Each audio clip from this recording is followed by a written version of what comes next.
पासून तिलारी घाटातून बंद असलेली एसटी महामंडळाची बस सेवा पुन्हा सुरू होणार आहे। सर्वांची लाडकी लालपरी आजपासून नव्यानं धावणार आहे। तिलारी घाट सुरक्षेच्या दृष्टीने वाहतुकीस योग्य नसल्याचं कारण देत कोल्हापूरच्या जिल्हाधिकाऱ्यांनी तो गत पावसाळ्यात अवजड वाहतुकीस बंद केला होता। स्वारगेट बलात्कार केल्याप्रकरणी अटकेतील आरोपी दत्तात्रय गाडेच्या वकिलांनी आरोपीच्या जामिनासाठी न्यायालयात अर्ज केलाय। पीडिता आणि आरोपी यांच्यामध्ये जे काही संबंध झाले हे दोघांच्या संमतीने झाले आणि संमतीने झालेले संबंध हा कुठलाही गुन्हा नाही असं जामीन अर्जामध्ये नमूद करण्यात आले। कांद्यावरील 20% निर्यात शुल्क हटवण्यात आल्याच्या निर्णयाची अंमलबजावणी सुरू झाली आहे। अशातच नागपूरमध्ये लाल कांद्याला 1600 रुपये तर हिंगणा बाजारात 2000 रुपयांचा दर मिळालेला आहे। उन्हाळ कांद्याला नाशिक बाजारात 1300 रुपयांचा दर मिळतोय।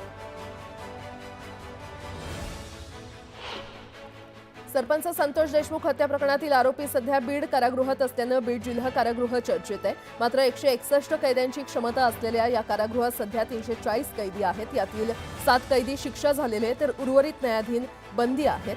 तर क्षमतेपेक्षा अधिक कैदी असल्याने प्रशासनावर तर ताण येत असल्याची माहिती मिळते।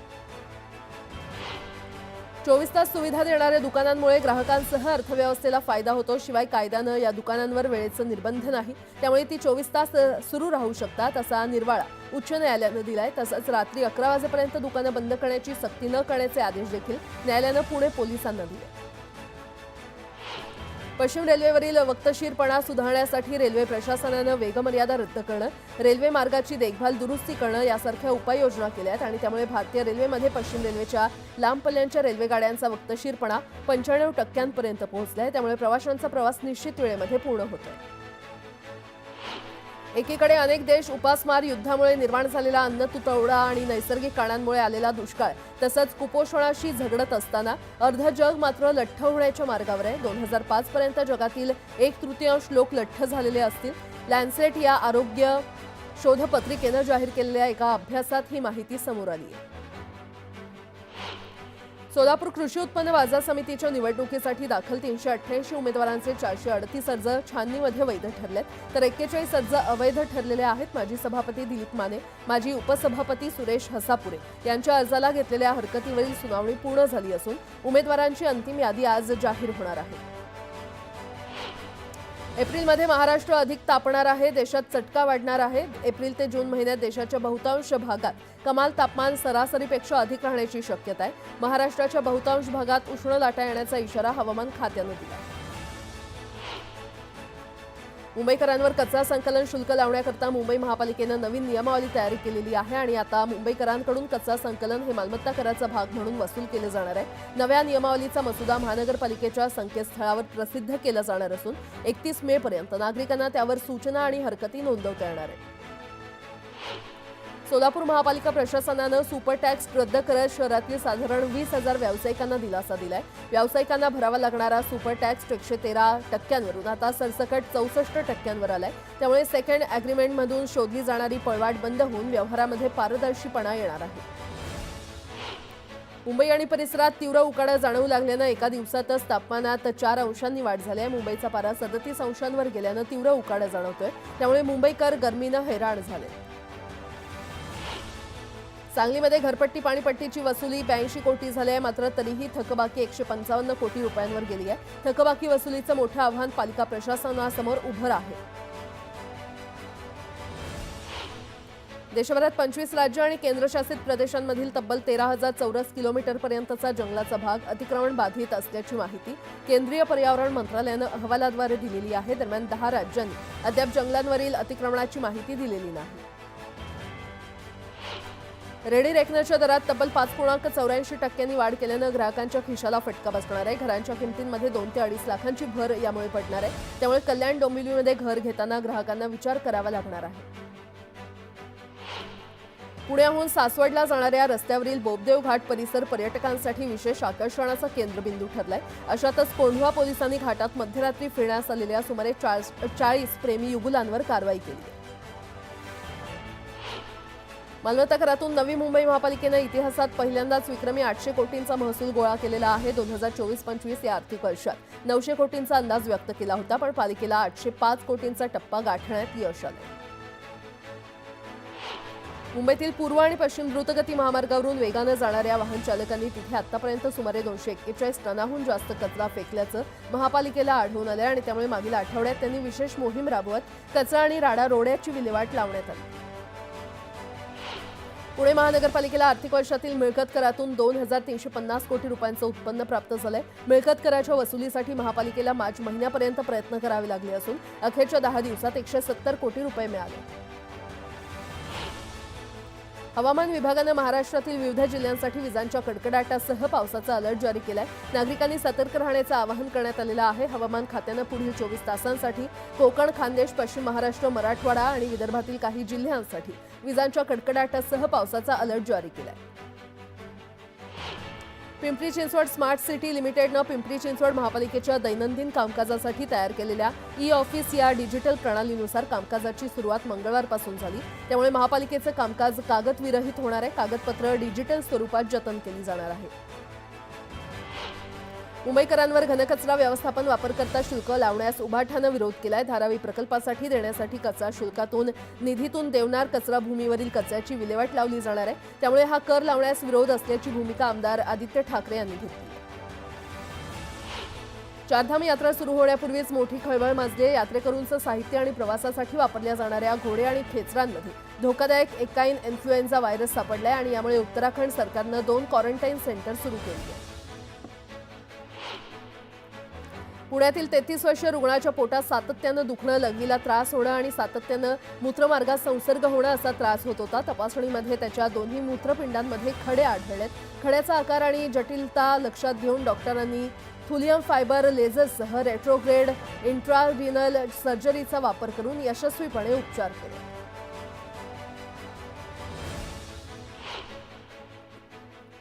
आता एक मोठी बातमी। बुलढाणा जिल्ह्यातील खामगाव शेगाव रोडवर 3 वाहनांचा विचित्र अपघात झालाय।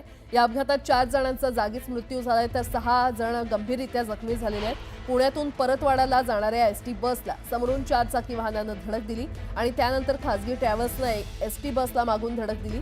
या तिहेरी अपघातात 4 जणांचा जागीच मृत्यू झालाय तर जवळपास 30 जण जखमी झालेले आहेत। जखमींना स्थानिक शासकीय रुग्णालयामध्ये उपचारासाठी दाखल करण्यात आले।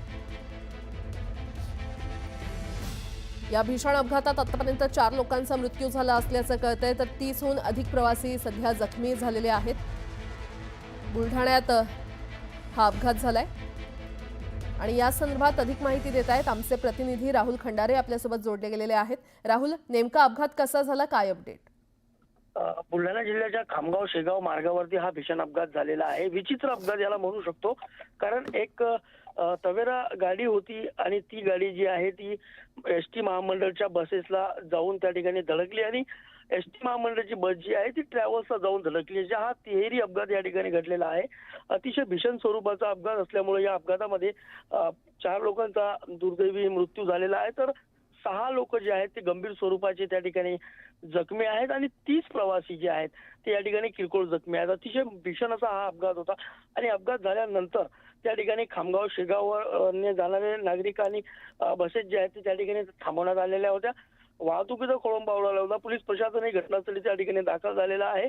सर्वच त्या ठिकाणी मृतदेह जे आहेत ते शासकीय रुग्णालयामध्ये पाठवण्यात आलेले आहेत आणि जे त्या ठिकाणी जखमी झालेले आहेत त्यांना उपचारार्थही अकोला येथे तर काहींना खामगाव शासकीय रुग्णालयात त्या ठिकाणी दाखल करण्यात आलेला आहे। हा तिहेरी अपघात झाल्यामुळे नेमकं कुठल्या गाडीची या ठिकाणी चुकी आहे याचा शोध आता पोलीस घेताना आपल्याला पाहावयास मिळत आहे। बरं राहुल, धन्यवाद या सविस्तर माहितीसाठी।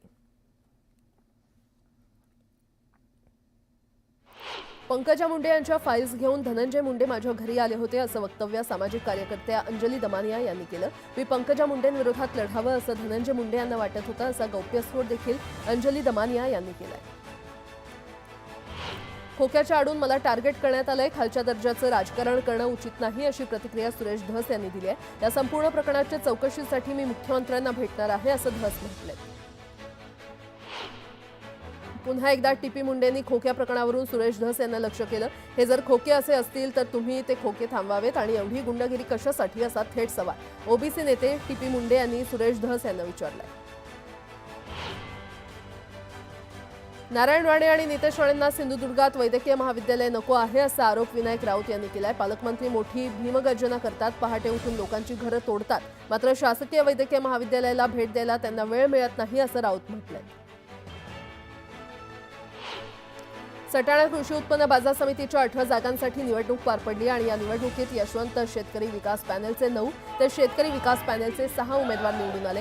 2 जागांवर व्यापारी गटानं आणि हमाल मापारी गटानं एका जागेवर विजय मिळवला। विजयी झालेल्या उमेदवारांनी एकच जल्लोष केला। कल्याण डोंबिवली महानगरपालिकेच्या आयुक्तपदी कार्यरत असणाऱ्या डॉक्टर इंदुराणी जाखर यांची पालघरच्या जिल्हाधिकारीपदी नियुक्ती झाली आहे। गोविंद बोडके यांच्या सेवानिवृत्तीनंतर पालघरचे जिल्हाधिकारी पद रिक्त झालं होतं। कोल्हापूर जिल्हा मध्यवर्ती सहकारी बँकेच्या वतीनं महिला सक्षमीकरणावर भर दिलाय। महिलांना व्यावसायिकरित्या कर्ज उपलब्ध करून देण्यासाठी ताराराणी महिला सक्षमीकरण कर्ज योजना राबवली जात असून सध्या या योजनेतून 10,000 कोटींचा पल्ला गाठण्यात आल्याची माहिती मंत्री हसन मुश्रीफ यांनी दिली आहे। बुलढाणा जिल्ह्यातील टेंभुर्णा इथे बौद्ध समाजाकडून धम्म परिषदेचं आयोजन करण्यात आलं होतं। यावेळी बौद्ध समाज बांधवांना शिक्षणाचे धडे देण्यात आले। या कार्यक्रमात प्रकाश आंबेडकर यांनी प्रमुख उपस्थिती लावली। राष्ट्रवादी काँग्रेस पक्षाचे जिल्हाध्यक्ष प्रदीप गारटकर यांच्या वाढदिवसानिमित्त पक्षाच्या कार्यकर्त्यांनी इंदापूर तालुक्यात निमगाव व्याहळी शिवारात जिल्हाध्यक्ष केसरी बैलगाडा शर्यतीचं आयोजन केलं होतं। या बैलगाडा शर्यतीमध्ये इंदापूरकरांना अनोखा थरार पाहायला मिळाला।